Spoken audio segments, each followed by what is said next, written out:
Julian, you don't look too happy today. What's going on? Claire just called. She's on her way to the office. And that's such bad news? Yes, because she's not coming for anything good. She'll ask me for a check.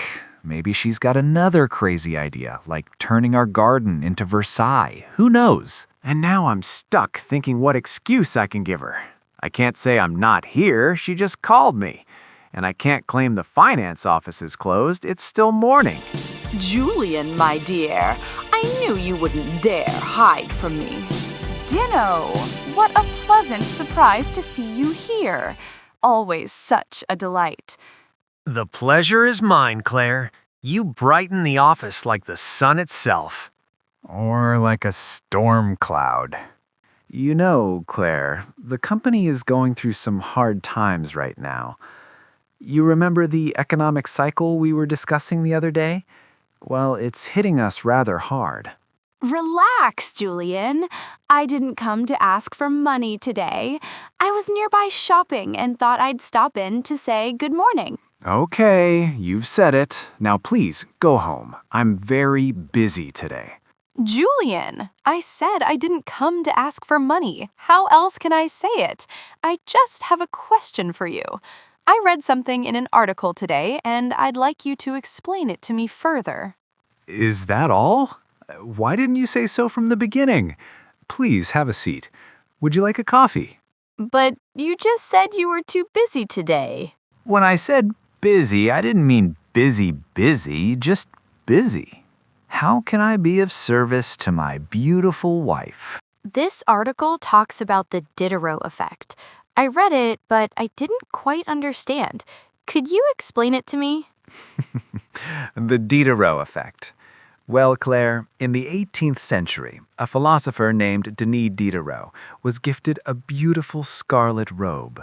It was so elegant that his old desk suddenly looked shabby, so he bought a new desk. Then his old chairs looked out of place, so he replaced those too. So one fancy robe made him redecorate everything? Exactly. That's the Diderot Effect. One new possession makes the old ones feel out of place, and you end up buying more and more to match. It's a chain reaction of spending.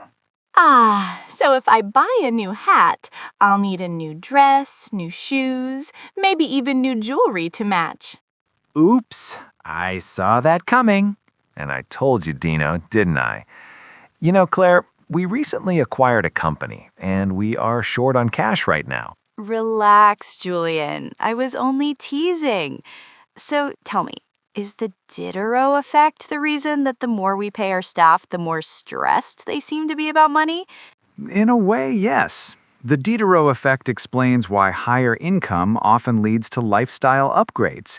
People upgrade their homes, cars, clothes, and suddenly their old lifestyle feels shabby. Instead of feeling richer, they feel pressured to keep up with their new standard. And once you upgrade your life, you can't downgrade without shame. Here's a simple example.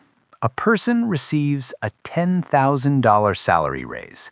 Does this mean they're richer by $10,000 per year? No. No, because that $10,000 raise usually results in a $10,000 increase in required expenses.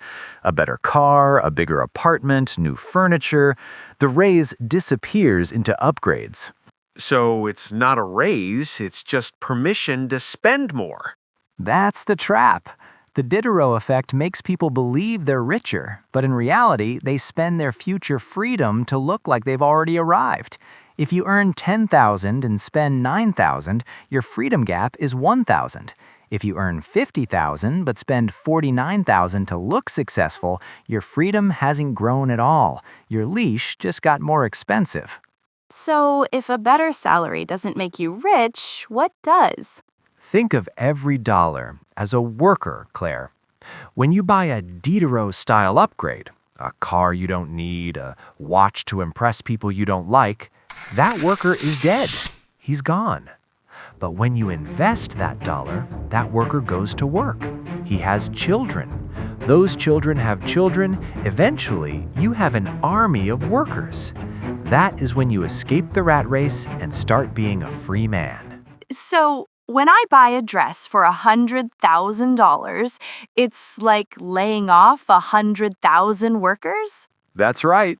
The moment you spend it, those workers are gone forever. They did one job, made you look good for an evening, and then retired.